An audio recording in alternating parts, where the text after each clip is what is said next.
welcome Nuriel with a big round of applause.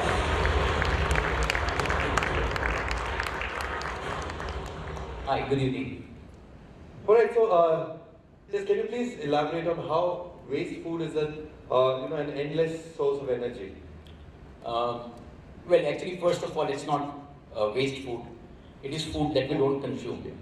If we would have consumed it, it would have converted into energy in our body. And so basically, it's the same logic extending that when this food waste is processed scientifically, it's basically microbiological treatment, anaerobic digestion is the technology. The gases can be captured, cleaned, purified to a level where it can come back and substitute a wide range of fossil fuels, even transport our vehicles, buses, trucks, etc.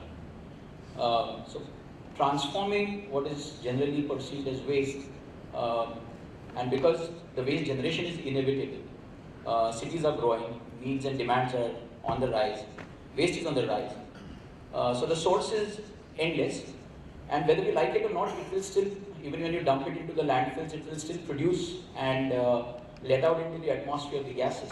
So if we can capture, put it into cylinders or pipes and bring it for society consumption, then this source can be an inevitable and long-lasting, everlasting source. Alright, so if food waste is such a huge opportunity, what is the Noble Exchange plan to make the most of it? What are your future plans now? We have now two successfully running plants, one in Bangalore and the one closer home at Pune. Pune is now the world's largest food waste processing facility. We process about 350 tons of food waste.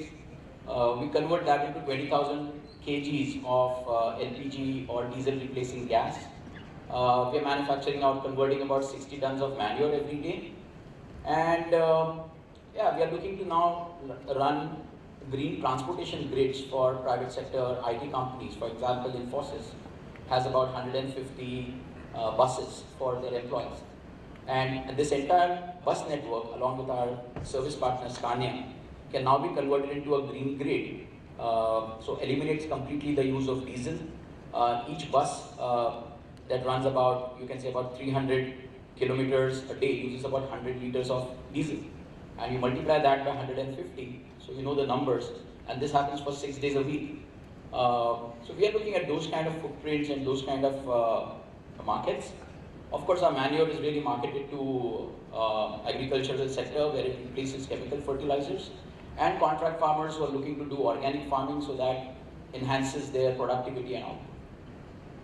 Alright, and as a serial entrepreneur and somebody who's known Seagull and the Brandcon Center for a long time now, what are your suggestions for the startup ecosystem? Well, there are two or three very unique points. I've personally and professionally both have had fantastic experiences working with Sabir and his team. And most of the businesses that one has looked at and started were all generic categories which were traditionally, you can call them commodities.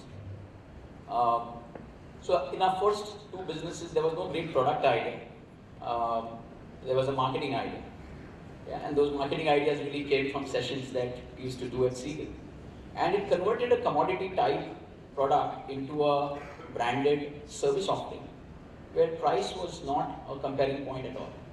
So at Noble Exchange, it's different, there's technology involved.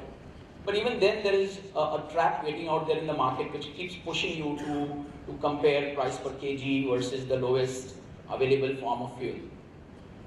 So how to differentiate that and how to create a model which consistently delivers you two things. One is the 40-50% plus margins and scale. And then it is up to you to really have the speed, at which you can scale. So I think there is a very valuable input on the first two parts, which is to put a business model together, which could pull us away from the commodity type price track and look at a 40-50% plus margins that can be justified and sustained over a long period of time. So that was really the key. All right, thank you very much and good luck Thank you so much. with Noble Exchange. A big round of applause.